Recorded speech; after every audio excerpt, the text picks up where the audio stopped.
Tu te réveilles le matin et tu es déjà fatigué. Tu n'as pas encore levé la tête de l'oreiller, tu n'as pas encore ouvert complètement les yeux, et tu es déjà épuisé. Comme si le sommeil n'avait pas été du sommeil. Comme si tu avais passé ces heures à faire quelque chose d'éprouvant plutôt que de te reposer. Tu as la tête lourde.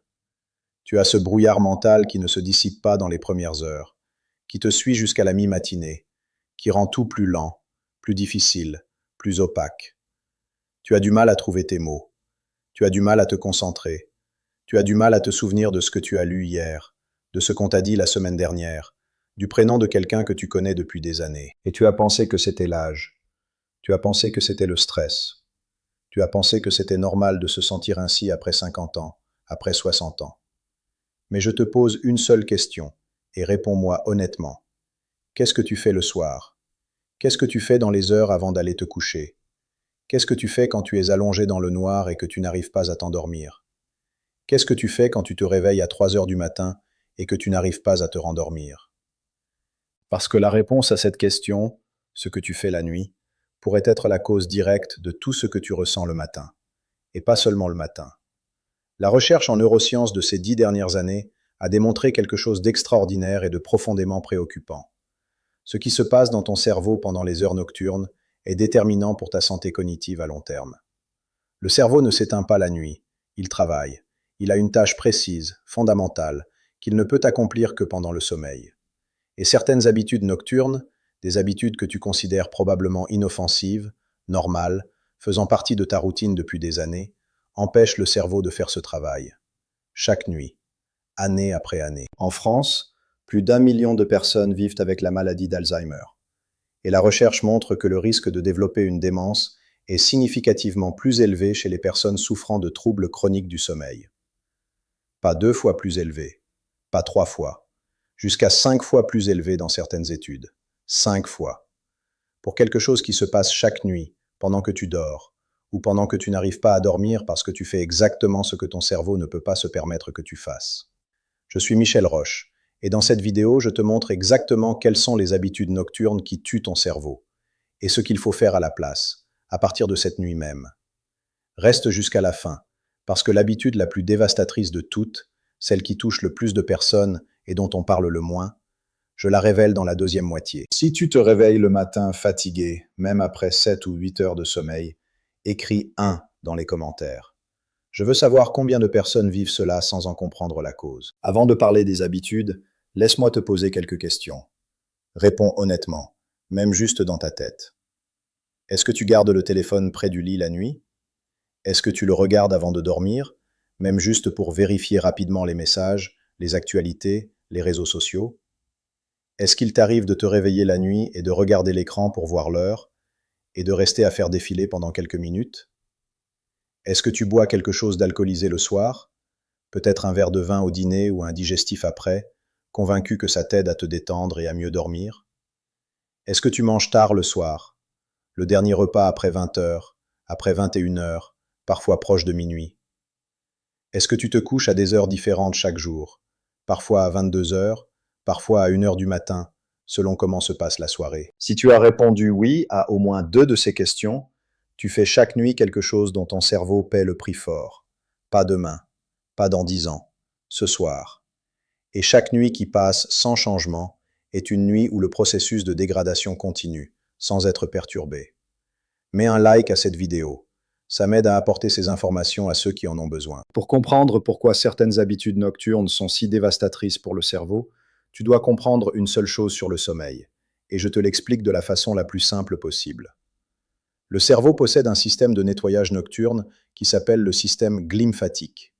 Il fonctionne exclusivement pendant le sommeil profond. Durant ce processus, le liquide céphalorachidien circule entre les neurones comme un courant, emportant les déchets métaboliques accumulés pendant la journée. Parmi ces déchets se trouvent les protéines bêta-amyloïdes et tau, exactement les protéines qui, lorsqu'elles s'accumulent, forment les plaques et les enchevêtrements caractéristiques de la maladie d'Alzheimer. En termes simples, ton cerveau se nettoie la nuit. Il élimine le poison d'Alzheimer pendant que tu dors. Et si ton sommeil est perturbé, fragmenté, écourté ou de mauvaise qualité, ce nettoyage n'a pas lieu. Les déchets restent, ils s'accumulent.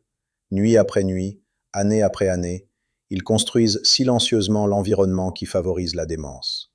Une seule étude publiée dans la revue Science a démontré qu'une seule nuit de sommeil perturbé augmente les niveaux de bêta-amyloïdes dans le cerveau de façon mesurable. Une seule nuit. Imagine ce que font des années de sommeil systématiquement compromis par des habitudes que tu ne savais pas être nuisibles. Abonne-toi à la chaîne si tu ne l'as pas encore fait. Chaque semaine, je publie des contenus pratiques comme celui-ci sur la santé du cerveau. Commençons par la première habitude nocturne qui tue ton cerveau. Les écrans lumineux avant de dormir. Le téléphone, la tablette, l'ordinateur, la télévision allumée jusqu'au moment où tu fermes les yeux. Je sais que ça semble être un sujet rebattu, quelque chose que tout le monde dit, mais que peu considèrent vraiment urgent. Mais laisse-moi t'expliquer le mécanisme précis, parce qu'il est plus grave que tu ne le penses probablement. La lumière bleue émise par les écrans numériques envoie un signal direct à l'hypothalamus, la région du cerveau qui régule le rythme circadien. Ce signal dit à l'hypothalamus, c'est le jour, il est midi, ce n'est pas le moment de dormir. En réponse, l'hypothalamus supprime la production de mélatonine, l'hormone qui signale au cerveau et au corps que c'est la nuit, que c'est le moment d'entrer dans le sommeil profond. Sans mélatonine suffisante, le cerveau n'entre jamais dans les phases de sommeil profond de façon adéquate. Il reste dans un sommeil léger, fragmenté, superficiel. Et le système glymphatique, ce courant de nettoyage nocturne, est actif principalement pendant le sommeil profond. Sommeil superficiel signifie nettoyage insuffisant. Nettoyage insuffisant signifie accumulation d'amyloïdes. Accumulation d'amyloïdes signifie un cerveau qui vieillit plus vite. Mais il y a un deuxième mécanisme qui concerne le contenu de ce que tu regardes sur l'écran. Les actualités, les réseaux sociaux, les messages professionnels, tout cela active le système nerveux sympathique, celui de la réponse au stress. Le cerveau perçoit une menace, s'active, produit du cortisol. Et le cortisol, l'hormone du stress, à doses élevées et chroniques, est directement neurotoxique pour l'hippocampe, la région du cerveau la première touchée par Alzheimer et siège de la mémoire.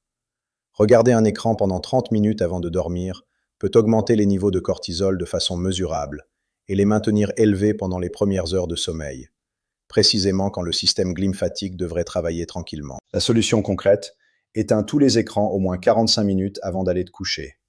Ne les réduis pas. Ne mets pas le mode nuit sur l'écran comme substitut. C'est utile mais insuffisant. Éteins-les. Durant ce temps, lis un livre physique, fais des respirations profondes, écoute de la musique calme, prends une douche tiède. N'importe quoi qui n'émette pas de lumière bleue et n'active pas le système de stress. La deuxième habitude nocturne qui endommage le cerveau est la consommation d'alcool le soir.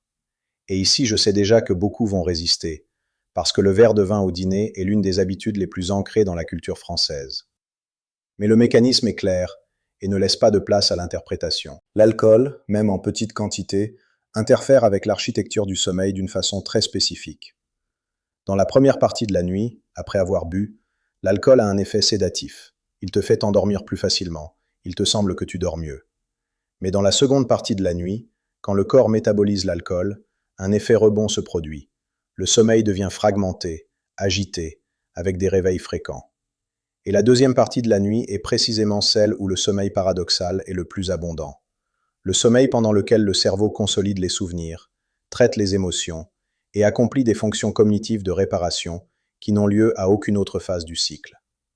Un verre de vin au dîner 3 ou 4 fois par semaine, quelque chose que la plupart des gens considèrent comme absolument normal et modéré, peut réduire le sommeil paradoxal de 20 à 25% pendant les heures critiques de la nuit. Et une réduction chronique du sommeil paradoxal est directement associée à un risque accru de déclin cognitif. Ce n'est pas seulement la quantité d'alcool qui compte, c'est le moment où il est consommé et son effet sur l'architecture du sommeil. Si tu veux boire, bois plus tôt, au déjeuner, dans l'après-midi.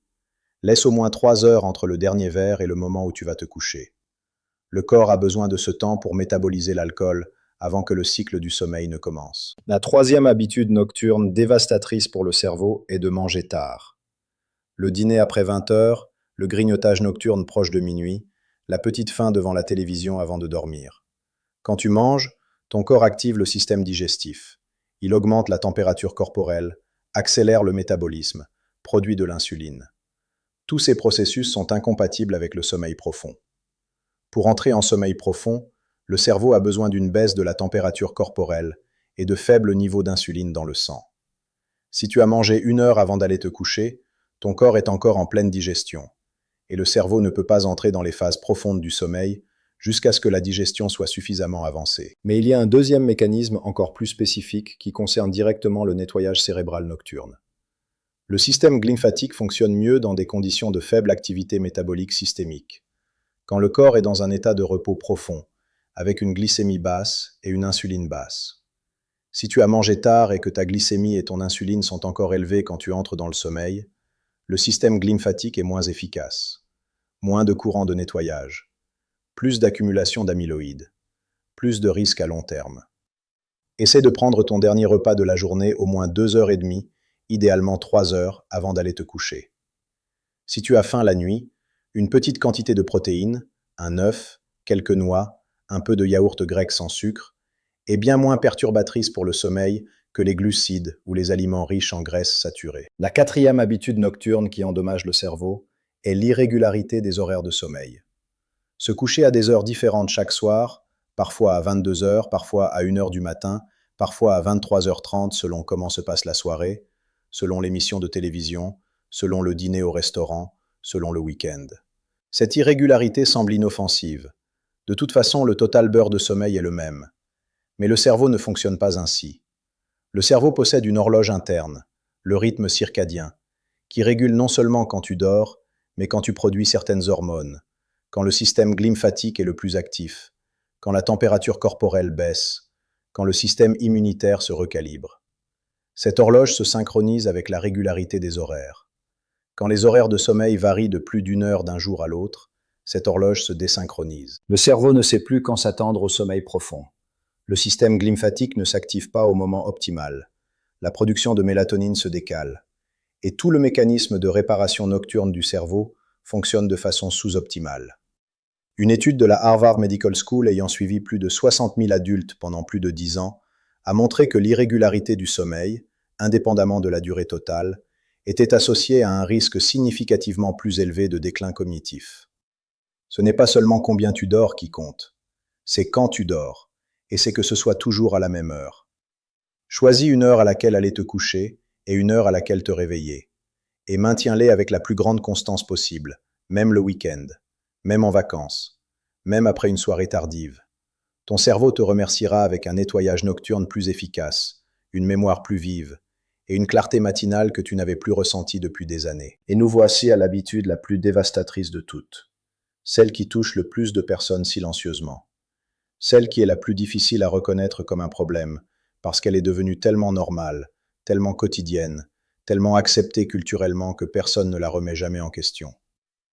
Celle qui, quand je la révèle dans mes conférences, produit toujours le même effet, un moment de silence et puis...